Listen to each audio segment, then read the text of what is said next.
이 고린도전서의 내용은 고린도 교회를 향한 바울의 고민이 들어있어요. 고뇌, 아픔, 상처, 이게 지금 다 들어가 있게 됩니다. 바울은 고린도에서 1년 6개월을 사역을 하면서 이제 교회를 세웁니다. 이후에 다른 선교 지역을 떠나가는데 그 바울에 이어서 세워진 인물이 아볼로라는 사람이에요. 그러니까 1대 목사는 바울이고 2대 목사가 아볼로입니다. 그러니까 교회가 어느 정도 세워지는 듯 했어요. 근데 이제 문제가 하나둘 생겨나기 시작하는 거예요. 바울이 3차 여행, 3차 전도 사역을 하고 있는 중에 그 소식이 들려옵니다. 그러니까 고린도 교회에 대한 이야기가 막 들리는 거예요. 좋은 소식이면은 괜찮은데 좋지 않는 소식이 자꾸 들려옵니다. 그러니까 아볼로가 사역하고 있는 고린도 교회 11절에 보면은 글로의 집사람의 소식을 전해줘서 1차로 바울이 알게 돼요. 분쟁이 교회 안에 생겨났다. 어떤 사람은 바울파, 아볼로파, 게바파, 그리스도파로 막 나뉘어져 있다는 거예요. 이 지금 3차 선교 어떤 이 사역을 하는 중에도 이게 벅차잖아요. 그걸 하고 있는데, 근데 이미 지나왔던 교회가 그런 문제를 복잡한 걸 안게 된 거예요. 자, 그러던 때에 이 2대 목사인 아볼로가 또 와버립니다. 그러니까 바울이 목회자로 세워놨는데 그 상황을 견디지 못하고 아볼로가 바울을 찾아오는 거예요. 그만큼 상황이 심각했다는 거죠. 그러니까 얼마나 힘들었으면 왔겠냐 이거예요. 그 곳을 버려두고 아마 번아웃돼서 왔을 것 같아요. 바울과 아볼로가 첫 대면은 굉장히 우울했겠죠. 교회를 잘 세우라고 세워줬는데 그것이 안 됐던 거예요. 그래서 바울은 급히 디모데를 이제 고린도 지역에 떠나보냅니다. 그런데 여기서가 끝나는 게 아니고 이번에는 고린도 교회에서 대표단 3명이 바울을 찾아옵니다. 스데바나, 부도나도, 아가이고 이 사람이 찾아와서 현재 교회의 어려움을 다 조목조목 질문 형식으로 만들어 편지를 가지고 오는 거예요. 고린도 7장 1절에 이렇게 씁니다. 바울이 너희가 쓴 문제에 대해서 말하면, 그러니까 그 문제에 대해서 조목조목 이제 의견을 서술해서 보내는 편지가 고린도 전서예요. 근데 교회 안에 이 분쟁의 요소들이 생겨나고 있다는 거. 근데 이 문제만 있는 게 아니고요. 우상의 문제가 있어요. 우상을 섬기는. 그리고 또 음란의 문제가 있습니다. 성도 간의 소송의 문제가 걸려 있고요. 거짓 이단들이 들어와가지고 거짓된 복음을 막 전해요. 이게 굉장한 어려움. 그러니까 교회가 분열이 일어나게 되고 갈등과 영적인 패닉 상태에 이제 들어가게 된다는 거예요. 자, 근데 2절에 보면은 바울이 이 서신에서 앞절에 어떻게 보면 이 문구가 나와요. 한번 읽어보겠습니다. 고린도에는 하나님의 교회라는 표현이 나온다는 거예요. 근데 의문이 좀 들잖아요. 하나님의 교회인데 왜 이런 심각한 문제가 생기냐 이거예요. 그리고 고린도는 사도가 세운 교회예요. 그것도 바울이 세운 교회면은 뭔가 좀 모범이 되고 모델이 되는 특별한 교회 되지 않을까 하는 어떤 우리의 기대가 있을 수 있는데 그렇지가 않다는 거예요. 한두 가지 문제가 아닙니다. 여러 가지 문제들이 다 뒤엉키고 섞여 있다는 거예요. 고린도 교회는 대략 AD 50년경에 세워집니다. 그러니까 2차 선교 여행을 가서 세우니까 예수님이 부활하신 사건이 얼마 지나지 않았어요. 너무 정말 따끈따끈한 그 어떤 역사적인 사건 눈앞에 교회가 세워진 건데, 근데 이제 이런 문제가 생겨난다는 거예요. 근데 이 고린도 지역을 한번 이해할 필요가 있는데, 이 지역은 당시에 그러니까 매우 번성한 항구 도시입니다. 항구 도시라고 하면 느낌이 오시죠? 그러니까 경제 문화가 집중돼 있고 무역이 활발했어요. 그럼 여러 민족, 여러 사람들이 혼합돼서 살아가는 곳이 이제 고린도라는 거예요. 복음이 꼭 전해져야 될 곳도 고린도지만 세상의 문화가 강력하게 진치고 있는 것도 고린도라는 거죠. 다양한 종교가 있었고요. 다양한 신들이 존재했는데 특별히 거기는 아프로디테, 여신을 숭배하는 어떤 신전이 있었어요. 거기서 하는 게 뭐냐면은 여사제들이 음행을 합니다. 그게 그들의 제사였어요. 그리고 어떤 종교적인 간섭이 성행했다는 거예요. 그러니까 얼마나 이 도시가 타락했고 문란했는지는 이제 그걸 보고서 알 수 있다는 거죠. 이런 배경에서 고린도 교회가 세워진다는 거예요. 성도들은 다양한 도덕적, 신학적 문제 이런 것들이 이게 그냥 올 수밖에 없고 혼돈스러운 거죠. 그런 것들에 직면할 수밖에 없다는 거예요. 이 지중해 연안에 있어요. 그 해상교통, 무역 이게 너무 활발한 그 모든 민족의 우상들이 다 집결하는 거예요. 이 솔로몬이 자신들의 이방의 여인들을 데리고 들어올 때 뭐가 따라와요? 우상이 따라 들어오잖아요. 동일하게. 물질 문명이 지배했던 시대가 노마 시대인데 이 세속의 문화가 왕성했던 곳. 그래서 혹자는 이렇게 얘기합니다. 소돔과 고모라와 같은 도시다. 대중이 전통적으로 숭배하는 어떤 그리스, 노마의 우상들이 존재하고 있었고 지식층은 또 따로 그들만이 가지고 있는 철학적인 종교들이 또 있었어요. 그러니까 바울이 복음을 전하는 건 절대적으로 어려운 위치죠. 로마 군인의 행정의 관료들은요, 자신들이 섬긴 우상들이 또 따로 있었습니다. 그러니까 이것들이 극심하게 몰려있는 거죠. 이러한 기질의 어떤 이 사회 속에서 문화 속에 살아가는 이 고린도 사람들이 복음은 받아들이긴 했어요. 그렇지만 혼합주의가 생겨나고 성적 문란에서 자유롭지 못하고 부절제하고 경박한 어떤 이 고린도 문화의 영향력을 직접적으로 받는다는 교육을 받고 있다는 거예요. 그래서 바울이 고린도 교회를 떠난 지 얼마 되지 않아서 AD 한 55년경에 예배 제3차 선교여행을 하는 중에 디모데를 통해서 교회에다가 이 서신을 발송하고 그걸 설명하게 됩니다. 근데 이 고린도 교회가 처음에 사역이 이제 시작됐을 때는 처음에는 바울이 유대교를 개종한 헬라인을 중심으로 회당에서 그때 전도 우리처럼 이렇게 대중에게 하는 게 아니고요. 회당에서 전합니다. 근데 유대인들이 받아들일까요? 거부해요. 왜? 바울이 뭘 얘기하면 부활을 얘기하거든요. 부활을 얘기하니까는 그들은 부활을 거부하고 그래서 결국에는 쫓겨나게 됩니다. 근데 이 쫓겨나면서 디도 유수두라는 사람의 집으로 옮겨와서 거기서 고린도인들, 그러니까 이방인들이죠. 이방인들에게 복음을 전하고 세례를 베풀고 그러면서 그것이 계기가 돼서 교회가 세워지는 거예요. 그러니까 실질적으로 유대인보다는 이방인이 더 많은 그 어떤 인원을 구성하는 게 고린도 교회였습니다. 자, 그런데 이 이방인들은 뭐를 몰라요? 이방인들은 구약을 몰라요. 구약을 모른다는 것은 메시아의 신앙을 모른다는 겁니다. 그러니까 복음을 이해하는 데는 시간이 필요했던 사람들이에요. 신앙이 뭔지 구원이 이걸 이해하기 위해 시간이 필요했는데 이제 그것이 충분하게 정착되기 이전에 이제 바울이 이제 떠나가는 거죠. 다른 선교지를 위해서. 그래서 이 성도들에게는요 위험 요소가 항상 도사리고 있었어요. 그게 바울이 사역할 때는 보이지 않았을 수 있어요. 어쩌면 고린도 교회는 이 위험이 예견된 일일 수도 있다는 거예요. 바울이 있을 때는요 체계적으로 복음을 들었어요. 신앙에 대한 믿음을 제대로 교육이 이루어졌어요. 근데 바울이 떠나고 나니까 어떻게 됐을까요? 고린도라는 강력한 도시의 영적인 환경들이 그냥 밀고 들어오는 거예요. 그거를 방어해야 되잖아요. 막아내야 되는데 그걸 막아내지 못하는 거예요. 기준을 잡아줄 사람이 없어요. 영적인 리더의 모습을 제대로 보여줄 수 있는 지도자가 부재하다 보니까 교회가 어떻게 됩니까? 흔들리기 시작해요. 근데 바울이 떠난 이후에 급속하게 교회는요 세속적인 문제들을 파묻힙니다. 그게 지금 고린도 안에 생겨나는 문제들이에요. 근데 이것을 이겨내야 되는데 이기지 못하는 거예요. 결국 분열이 일어나고 분리가 됩니다. 이 사이를 틈타서 들어온 사람들이 거짓 예언자, 선지자들. 거짓된 복음을 가지고 들어와서 그것을 전하는 거예요. 그래서 일종의 교회가 혼돈케 됩니다. 그러니까 이제 바울을 찾아온 사람들의 마음이 어떤지를 좀 아시겠죠. 그러니까 고린도 교회에 가장 위협적으로 도사리고 있었던 그 요소가 뭐냐면 이것이 이제 혼합주의라고 할 수 있어요.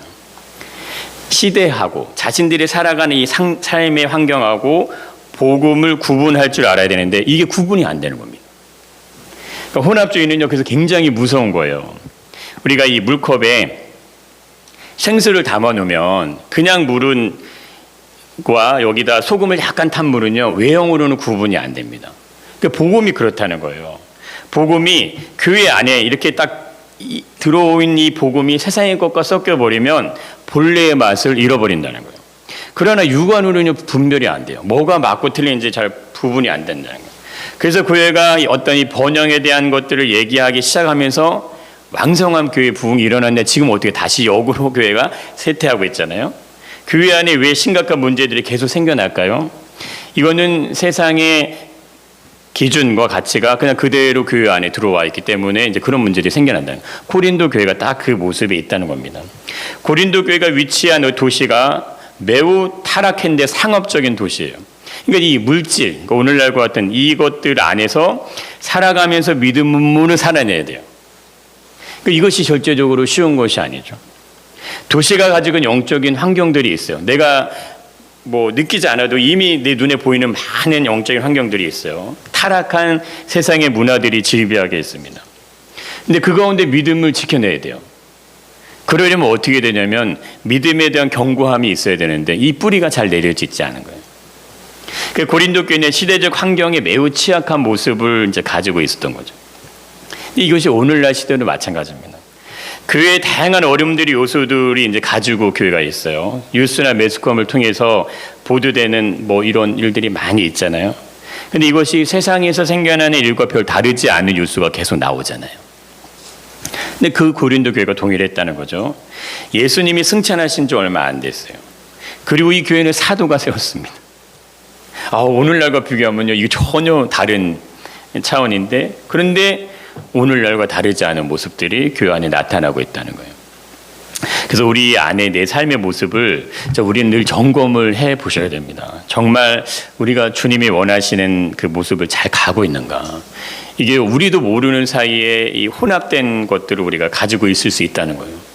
사도행전 16장에 가보면 마게도냐 환상이라고 알려진 사건에 대한 기록이 나옵니다. 바울이 두 번째 선교 여행을 계획을 할 때 본래는 아시아, 그러니까 오늘날로 말하면 터키, 티리케 이름이 바뀌었죠. 여기로 가고 싶어 했어요. 그러나 성경은 그가 아시아로 가는 길을 막았다. 이게 정말 특별한 기록이에요. 그렇게 나오는 거예요. 아시아로 가는 길을 막았다. 사도행전 16장 6절에 이런 표현이 나오죠. 한번 읽어보겠습니다. 성령이 아시아에서 말씀을 전하지 못하게 하시거늘. 이건 정말 매우 특별한 거예요. 그러니까 바울이 두 번째로 선교 사역을 계획할 때 나는 아시아로 갈 거야. 그랬는데 이걸 막았다는 거예요. 성령이.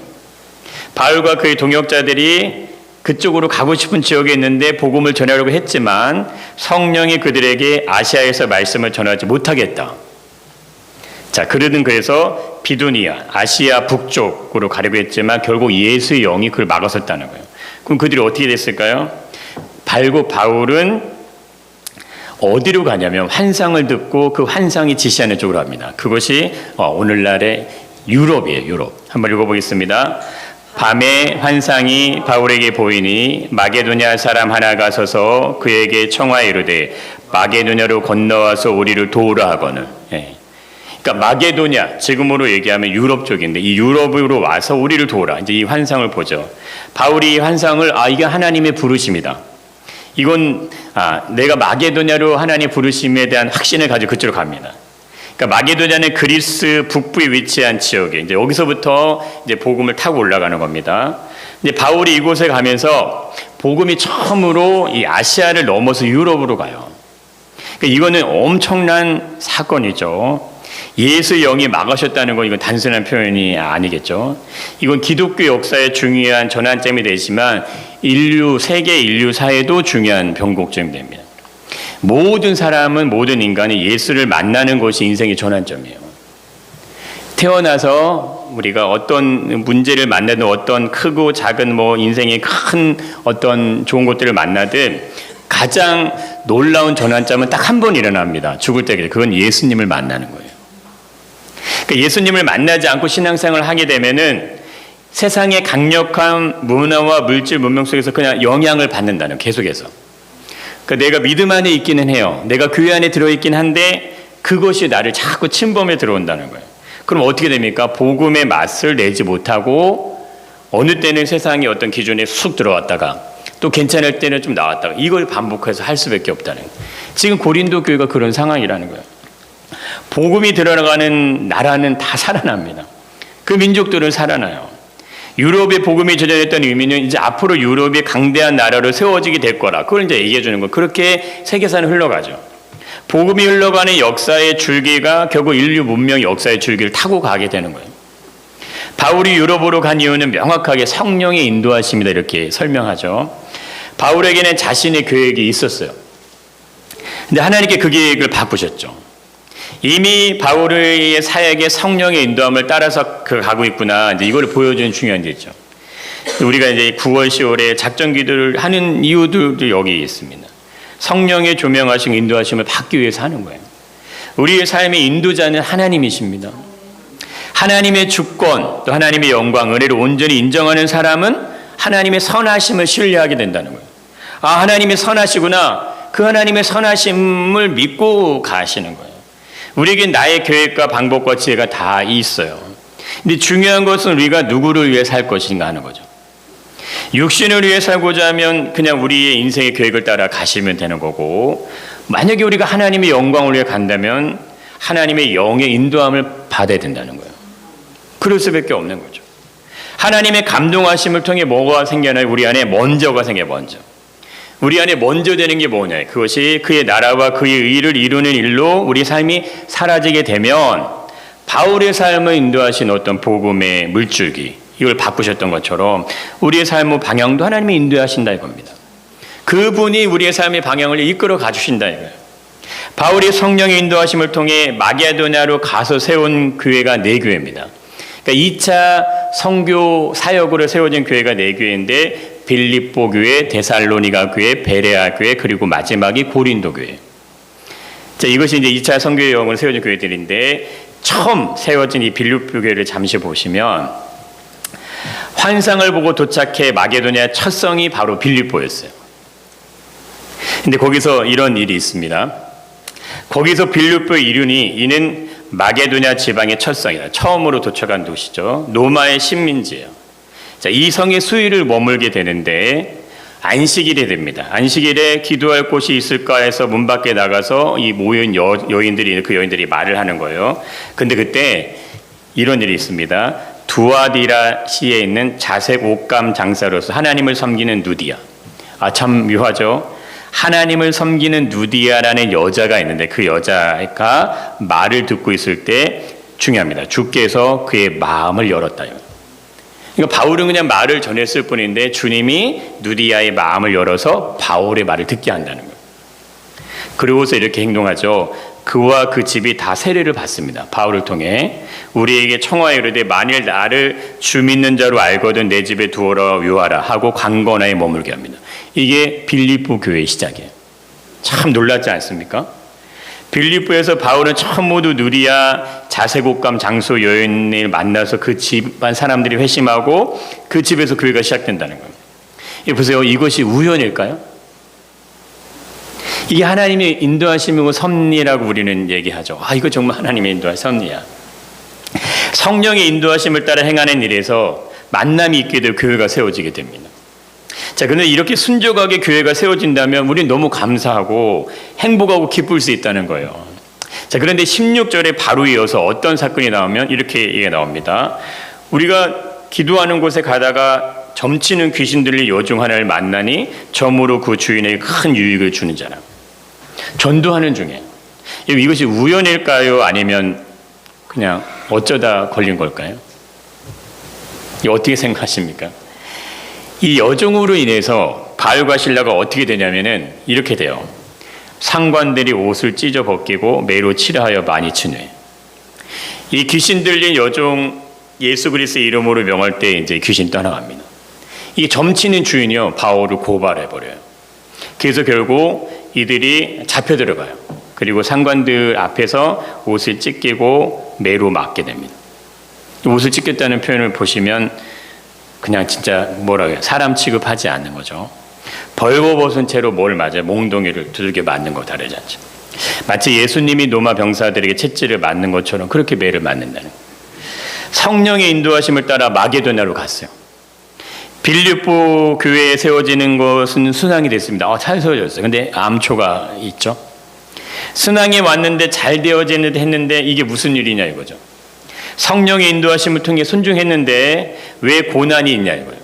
왜 핍박이 있고 왜 고통이 함께 따라오냐 이거죠. 하나님의 교회로 고린도가 세워졌어요. 근데 왜 교회 안에 분쟁이 생기고요. 우상의 문제가 있고 이단이 생겨나고 음란이 막 생겨나냐 이거죠. 성령의 인도하심을 따라서 순종에 갔는데 순종하게 모든 일이 잘 풀리면 우리 이렇게 얘기했어요. 막 기뻐하고 함성을 막 지를 수 있습니다. 그래 이게 하나님의 뜻이야. 이게 하나님의 영광이면 이렇게 얘기할 수 있다는 거예요. 자, 그러나 만약에 반대의 어려움이 온다면 어떻게 하시겠냐 이거예요. 어려움이 생기고 힘든 일이 생기고 그런 일이 막 부딪혀요. 그러면 어떻게 표현하게 될까요? 분명 순종해서 왔어요. 좋은 일도 있지만 어려운 일이 있어요. 근데 이것이 단순하지 않죠. 내 온 몸이요 피투성이가 돼요. 옷을 벗기고 매를 치면은 그게 어떻게 되겠냐. 그냥 우리가 이렇게 맨몸으로도 쳐도 아픈데, 선교사님이 에어컨이 나오지 않는 차량에 5시간을 광야로 갈 때 은혜를 전부 이전에 받았던 은혜를 잃어버리고 육신의 본성이 올라왔다, 이걸 얘기하셨잖아요. 광야를 지난 불평한 이스라엘 백성들의 그를 향하여 우리가 할 말이 없다, 우리도 그들과 동일하다. 어려움의 순간, 그러니까 아픔과 고통, 고난이 찾아오는 순간, 이것을 은혜라고 얘기할 수 있냐 이거예요. 성령의 인도하심에 따라 바울이 계획한 어떤 소아시아, 터키, 이 가려고 했어요. 근데 그걸 막았었어요. 그래서 내가 지금 이 자리에 와 있어요. 그럼 좋은 일이 생겨야 되잖아요. 잘 풀리고 잘 되고 뭔가 성령의 강력한 도우심을 간증할 수 있는 일들이 있어야 되지 않냐 이거예요. 근데 이 부분을요, 우리가 조금만 생각하시면 이해가 쉽습니다. 조선에 복음이 처음 들어왔을 때를 한번 생각해 보시면 돼요.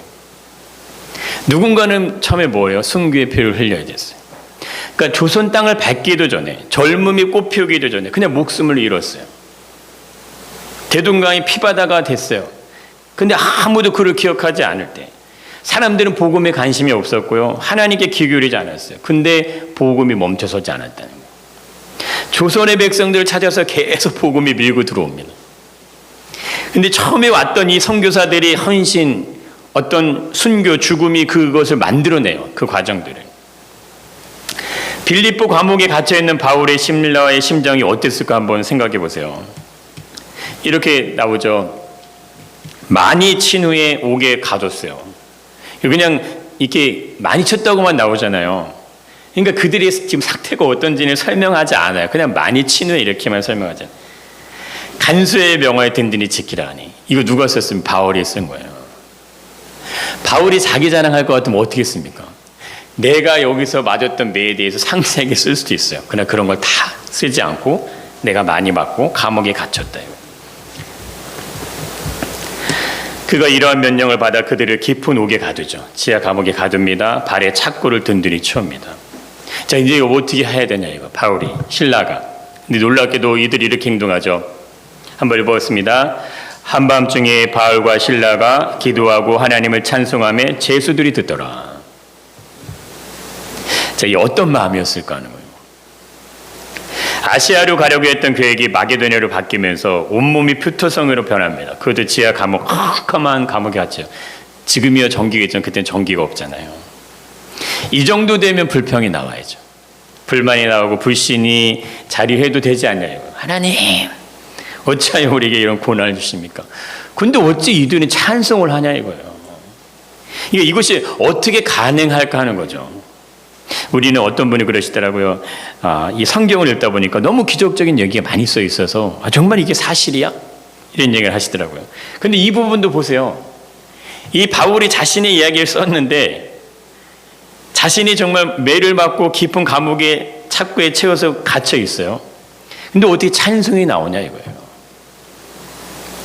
교회는 그리스도의 생명의 핏값을 세워지게 됩니다. 이게 중요한 거예요. 우리 장님이 기도해 주셨지만 교회는 예수 그리스도의 생명이 있어야지만 세워져요. 그래서 이게 너무 소중한 거예요. 그러니까 내가 하나님의 이미 사랑하시는, 하나님이 원하시는 그것을 내가 사랑하게 되고 내가 좋아하게 된다는 건 근데 엄청난 축복입니다. 근데 이 혼합주의라는 건 뭐예요? 이걸 너무 가치 없이 이것이 내려가요. 이것이 상대적인 것들로 막 바뀌어요.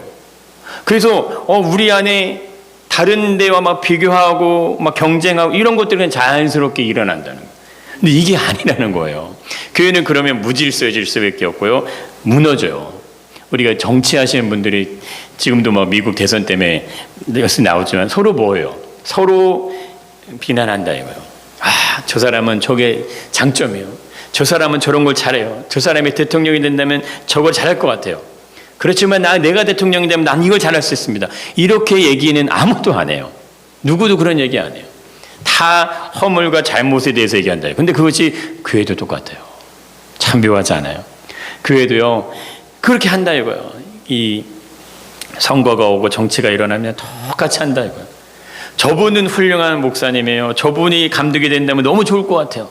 그러나 제가 감독이 되면 저는 이렇게 할 수 있습니다. 이렇게 가야지 원래 맞잖아요. 근데 그게 안 된다 이거예요. 그러니 이게 뭐예요? 이게 세상의 가치와 기준이 그대로 교회 안에 들어와 있다는 거예요.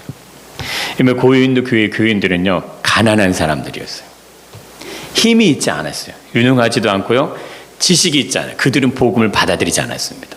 그들은 교회 안에 들어오려고 하지 않았어요. 왜? 레벨이 달라요. 레벨이 다른 거예요. 교회란 공동체 안에 소속되기를 원치 않았어요. 그들은 정통 유대인들은 부활을 받아들이지 않았어요. 메시아, 예수님이 메시아라는 것도 인정하지 않았어요. 세상적인 대우를 받는 사람들 모여들지 않았습니다. 그냥 평범한 사람들, 그렇지만 복음을 원했던 그들이 들어와 있어요.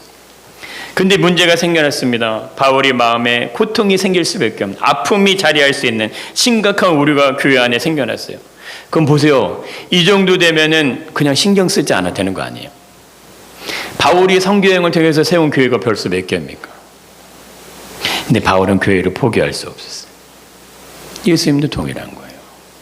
예수님도 절대 교회를 포기하지 않으십니다. 이게 중요한 거예요. 왜 그럴까요? 교회의 주인은 하나님이시기 때문에. 바울과 실라는 빌립보 감옥에서요, 예수님의 십자가를 아마 생각했을 거예요. 예수님의 고난을 생각했을 거예요. 하나님의 아들이신 예수님이 왜 그 자리에 있었지? 이것이 아마 생각이 들었을 겁니다. 성령이 그들을 도우셨을 거고, 성령이 그들 안에 충만한 은혜를 베풀어 주셨을 거예요. 바울은 예수님을 생각하면서 울었을지도 몰라요. 그 고백은 써있지 않지만, 살아있으나 죽어있는 영혼들, 그들에게 힘이 있고 권력이 있고 세상의 문화가 있어요. 근데 그들은 모두 다 죽어 있어요. 그들을 구원하시기 위한 구원의 방법, 그 하나님의 경륜, 바울은 그걸 알고 있어요. 자신은 피투성이가 됐지만 이 사람들, 나하고 전혀 신분이 다르고 위치가 다르고 모습이 다른 그 사람들, 그들은 스스로가 왕인 것 같이 살아가는 그 사람들, 모든 걸 가진 것처럼 살아가는 그 사람, 그러나 그들은 실제는 죽어 있어요. 그들에게는 실제 하나님의 어떤 심판이 기다리고 있어요. 바울은 그걸 알고 있어요. 무지하고 무능한 무법한 인간들에게 예수님은 처참하게 짓밟히십니다. 그러나 그것이 하나님이 인간을 향한 하나님의 사랑이라는 것을 바울은 안다 이거예요. 자신도 그렇게 영혼을 사랑하는 마음을 품고요, 하나님의 교회를 향한 눈물을 흘립니다. 바울이 눈물의 서신을 또 고린도 교회에 보내요. 그것은 성경에 기록으로 나와 있지 않지만 예수님의 죽음이 없이는요, 구원이 이루어질 수 없는 거예요. 자신들이 매맞고 감옥에 갇혀 있지만 그 일을 통해서 분명 하나님이 행하실 일들이 있다는 사실을 확신하고 있다 이거예요. 내가 여기 들어와야 될 이유가 있구나, 이거를 가지고 있다는 거예요.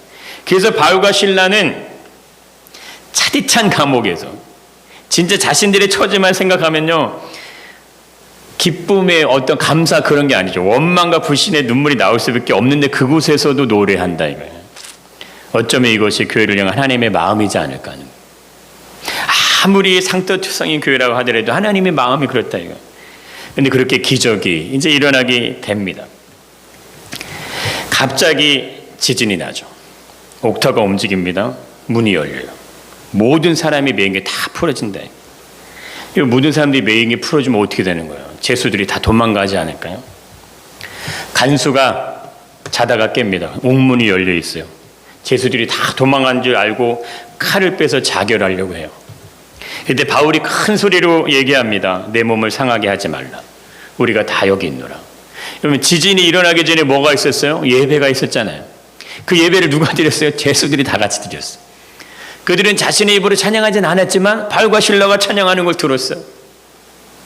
저들이 매맞고 들어오고 피투성으로 들어왔던 걸 죄수들이 못 봤을 거 알았어요. 근데 저들은 왜 이 찬양을 하고 있지? 누구도 도망가지 않고 바울의 말에 순종하고 그냥 그대로 있었어요. 근데 이 간수가 이렇게 얘기하죠.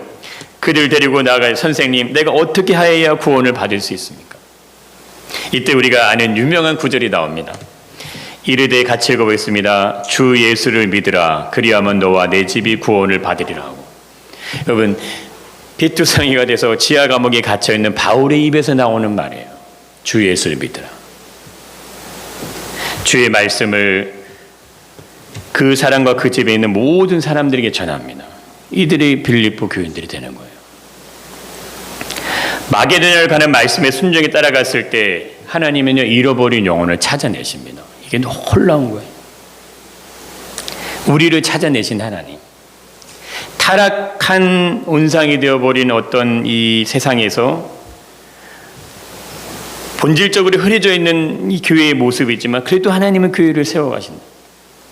그래서 바울은 얘기하죠. 하나님의 교회라고 얘기합니다. 그리스도 예수 안에서 거룩함으로 세워진 교회라고 말한다는 거예요. 전반부의 바울의 어떤 인사에 대한 서두에 대한 내용은요, 그 뒤에 이어지는 내용하고 전혀 맞지가 않아요. 이게 어떻게 하나님의 교회야? 이게 어떻게 거룩한 사람들이야? 거룩하지 않아요. 하나님의 교회에 대한 형상이 없어요. 왜? 서로 비난해요. 서로 불평해요. 이단에 속어 넘어가요. 헛된 복음에 막 휘청거리고 있어요. 복음이 뭐예요? 복음이 뭐예요? 막 사람들이 이 질문을 가지고 바울을 찾아와요.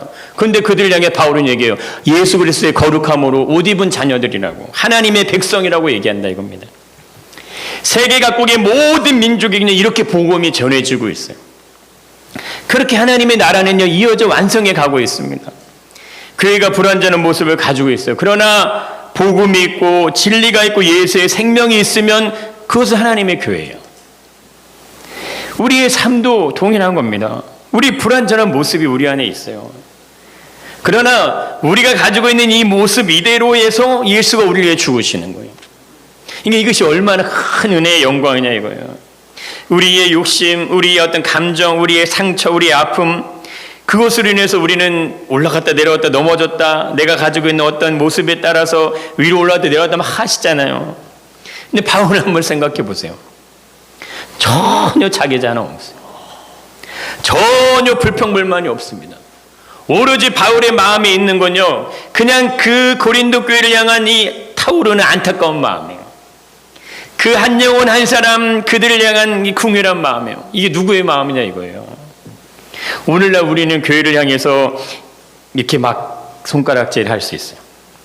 이게 문제예요, 저게 문제 말할 수 있어요. 그러나 눈물로 기도하고 눈물로 하나님 앞에 무릎 꿇고 눈물로 하나님께 회개하는 사람들, 그 사람들이 많지 않을 수도 있다는 거예요. 왜? 너무 세상이요. 너무 세상이 가고 있어요. 잘 사는 쪽으로 가고 있어요. 예수 그리스도 안에서 성령의 임재하심을 통해서 우리를 깨닫게 하신 은혜 안에 있기를 축복합니다. 여러분, 너무나 깊은 은혜를 우리가 얻었어요. 정말 놀라운 은혜입니다. 내게 만금의 금이 있고요, 천하 만민의 영광이 다 내게 있으면 뭐 하실 것 같으세요? 예수님 그렇게 유혹하잖아요. 사단이 천하 만국의 영광을 다 보여주면 이거 다 죽게 하잖아요. 근데 예수님 왜 거기에 절하지 않냐 이거예요. 왜 거기에 예수님이 그 반응을 보이지 않냐 이거예요. 천하 만국의 영광을 가지면 뭐합니까? 그 영광을 내가 가지고 있으면 뭐예요? 그것은 한시적으로 있다가 없는 거예요.